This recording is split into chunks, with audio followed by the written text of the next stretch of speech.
The Fly is one of my favorites, if not the greatest body horror film ever made, and unlike most monster movies, which give us a creature that was built to be a monster from the very start, The Fly is completely different in its approach. Seth Brundle is a brilliant scientist who steps into his own teleporter with a housefly, accidentally, and comes out the other side, sharing a body he no longer fully controls. As a result, his body breaks down in 7 horrifying stages, and this wasn't some evil plan by a mad scientist. The machine just wasn't designed to handle 2 different life forms and made one honest but logical mistake.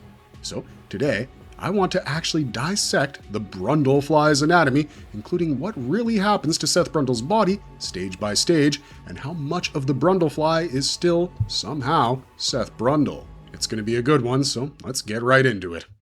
How did the telepod actually create Brundlefly in the first place? Let's talk about what Brundle actually built. He's invented a teleportation system that's made of 2 linked pods, and it works by completely breaking matter down and rebuilding it somewhere else. But one night, a jealous and half-drunk Brundle decides to try it on himself after mistakenly thinking that his lover, Veronica, had gone back to her former lover, Stathis Borans. And this is where everything goes wrong. A housefly slips into the pod with him without his notice, and the telepod scans and processes both of them during the same teleportation cycle.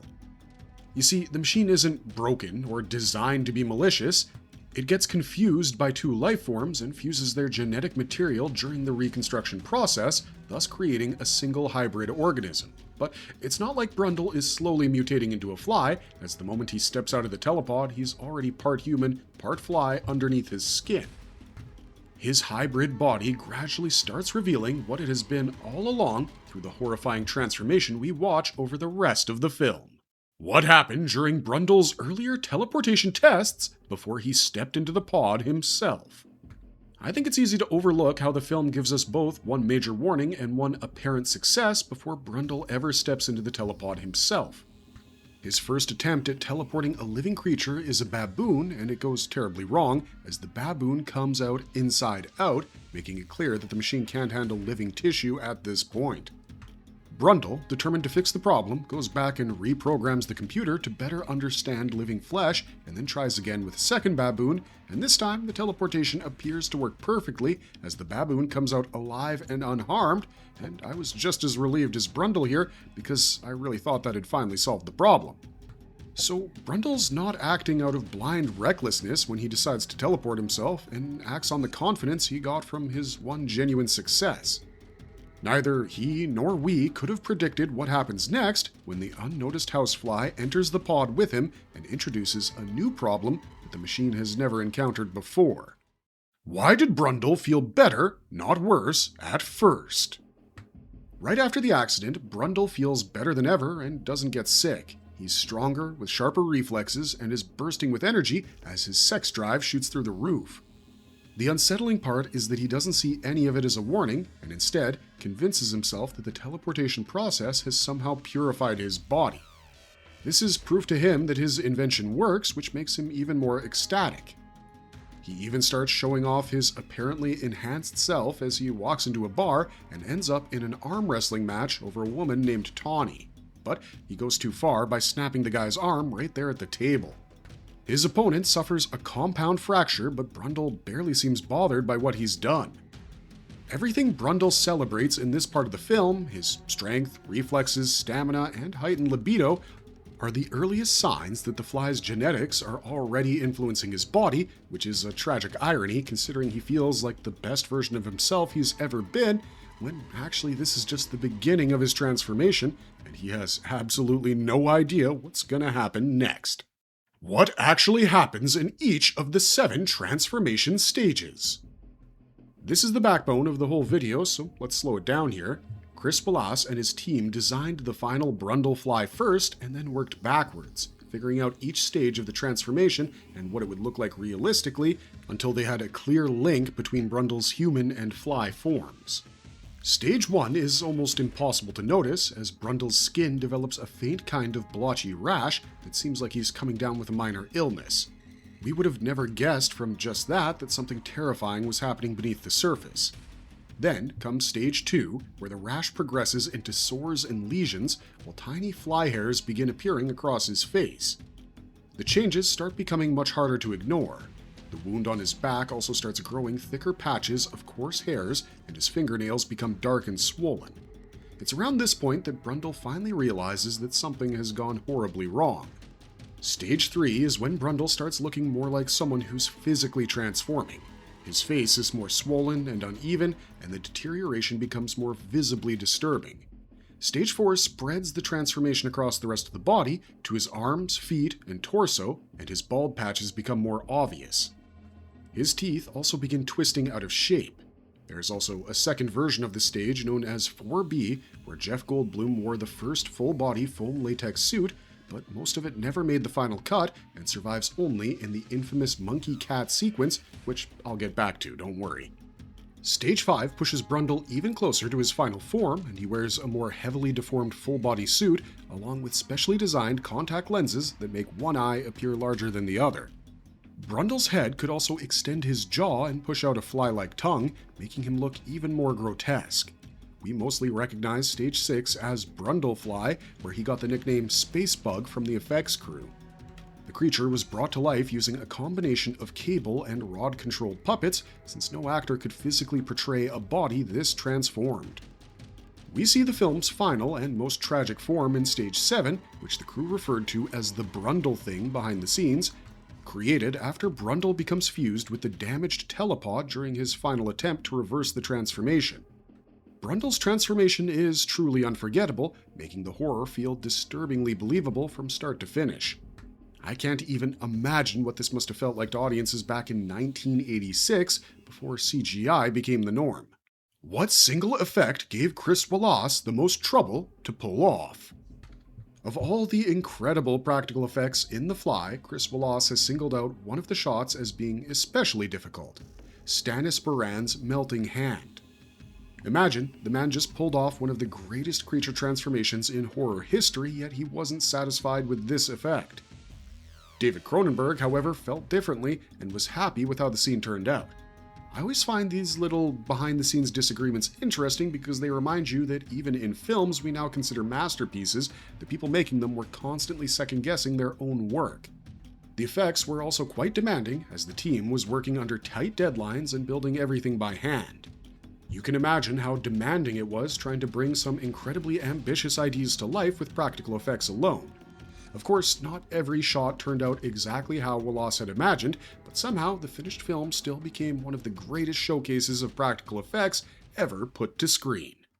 How does Brundle's digestive system actually change? This is the part that genuinely grosses me out more than any of the visual transformation scenes. Brundle's digestion changes in a far more disturbing way than his appearance. He begins eating like a fly as he starts vomiting a corrosive digestive enzyme onto his food to dissolve it before consuming it, and this actually becomes his new way of eating as the transformation progresses. From this point forward, even eating a simple plate of food is no longer normal for Brundle.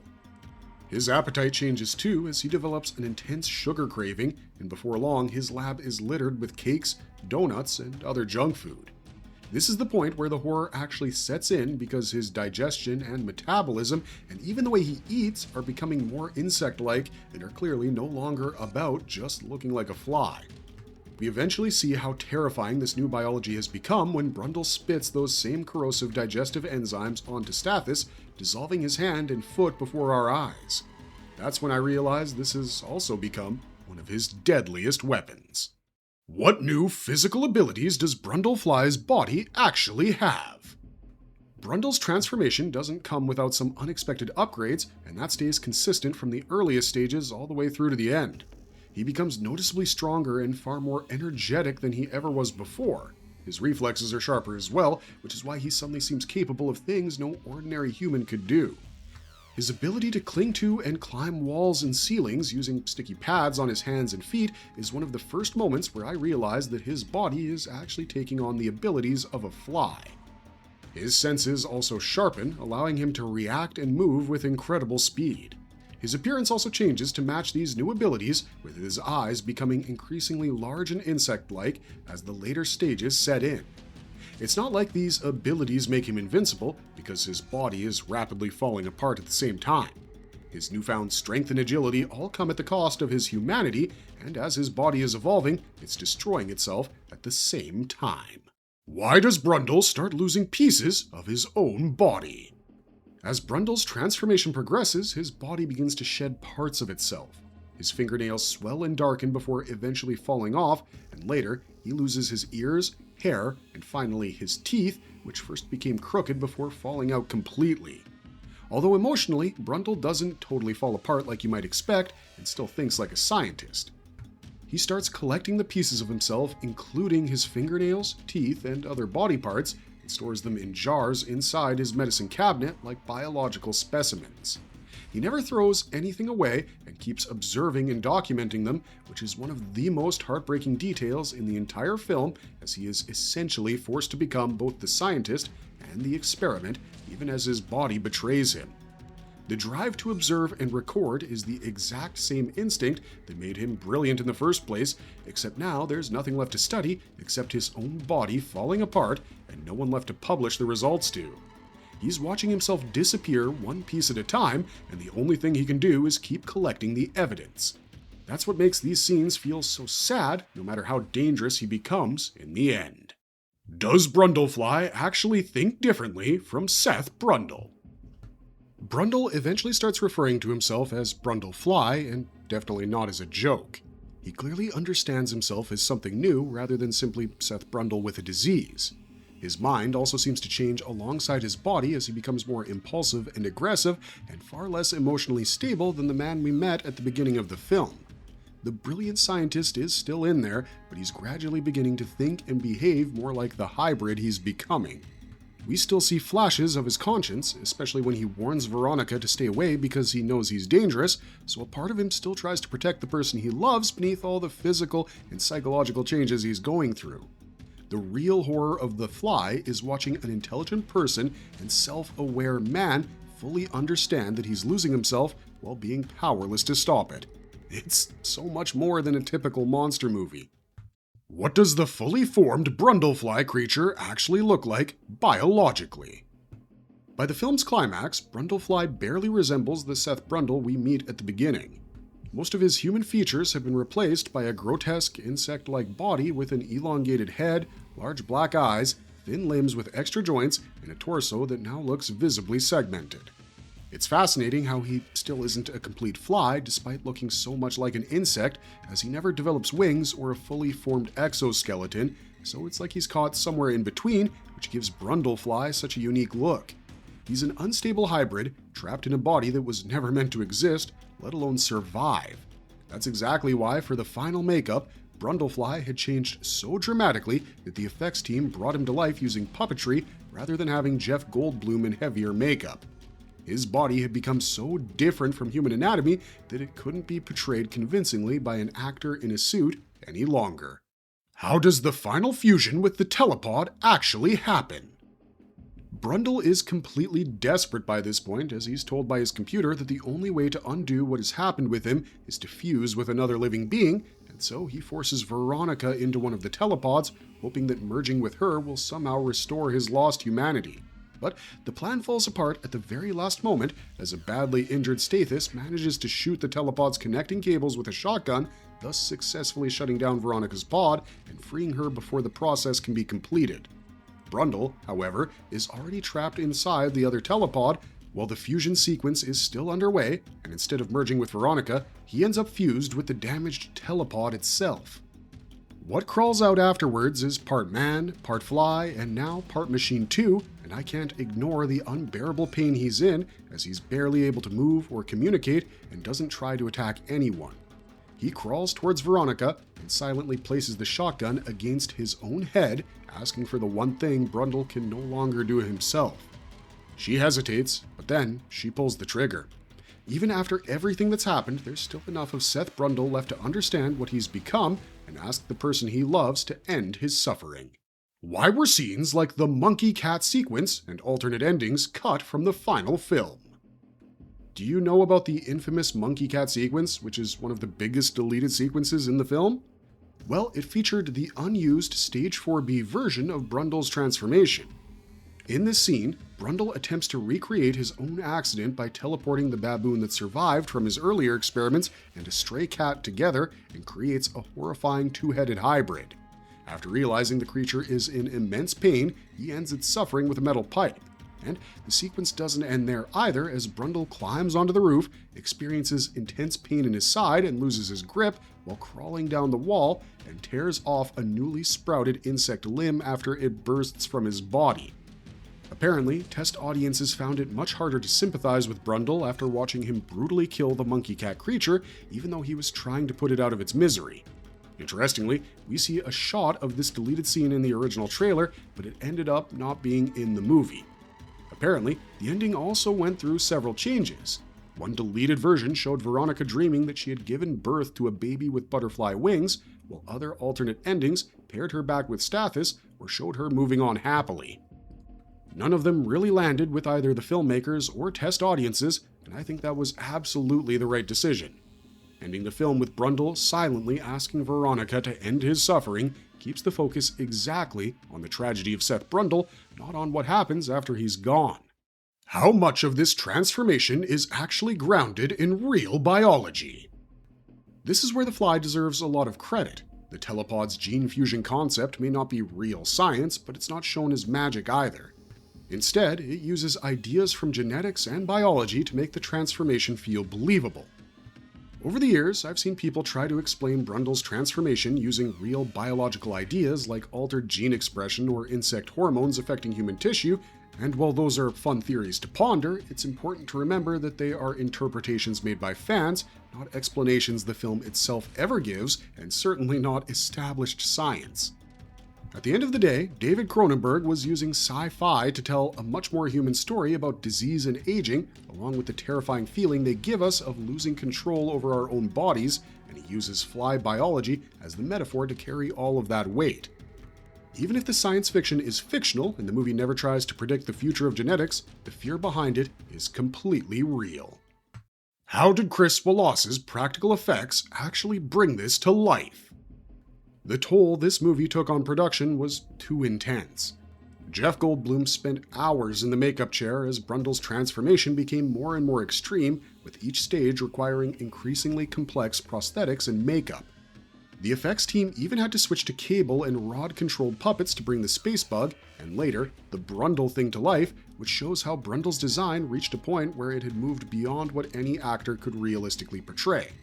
The creature required multiple puppeteers working together to make every moment believable. Chris Wallace and Stephen Dupuis won the Academy Award for Best Makeup, which is an incredible achievement for a body horror film and shows that all that hard work definitely didn't just impress horror fans. It's also worth remembering that this was the only Oscar David Cronenberg ever got attached to one of his films, which says a lot about how seriously the industry took this specific piece of work. My favorite effect has to be Brundle's final transformation. Watching his jaw come away, his outer flesh peel off, and the Brundlefly emerge underneath still looks astonishing, and even today, I think it's one of the greatest practical creature transformations ever put to film. And Chris Wallace's Academy Award was more than deserved. Out of everything I've talked about in this video, including every stage and every physical detail, what impresses me the most is how every stage builds naturally from the one before it, and how every new deformity pushes Brundle one step further away from the man he used to be, instead of just trying to make him look more gross with every passing scene. Why does Brundlefly still matter nearly 40 years later? The Fly is still regularly cited on best body horror and practical effects lists, even now in 2026, and the transformation sequence specifically still gets singled out. There's also been on and off talk of a remake over the years, with names occasionally floated in interviews, but nothing has officially moved into production, and I don't think the film even needs one. It keeps finding new audiences anyways, through restorations and re-releases that bring it back into the genre conversation decades after it first released. I feel that Brundlefly has endured because this was never really a monster movie in the traditional sense. He's one of the only creature designs where the monster spends the entire back half of the film fully aware of and horrified by what's happening to him.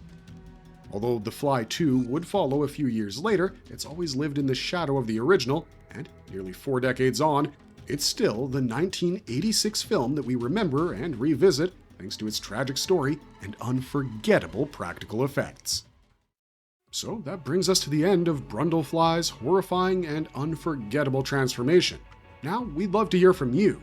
Which stage of Brundle's transformation disturbed you the most, or what moment from The Fly has stuck with you all these years? Comment down below, and if you enjoyed this video, don't forget to like, subscribe, and hit the notification bell to see more videos like it. Otherwise, thanks for watching, stay safe out there, and we'll see you next time.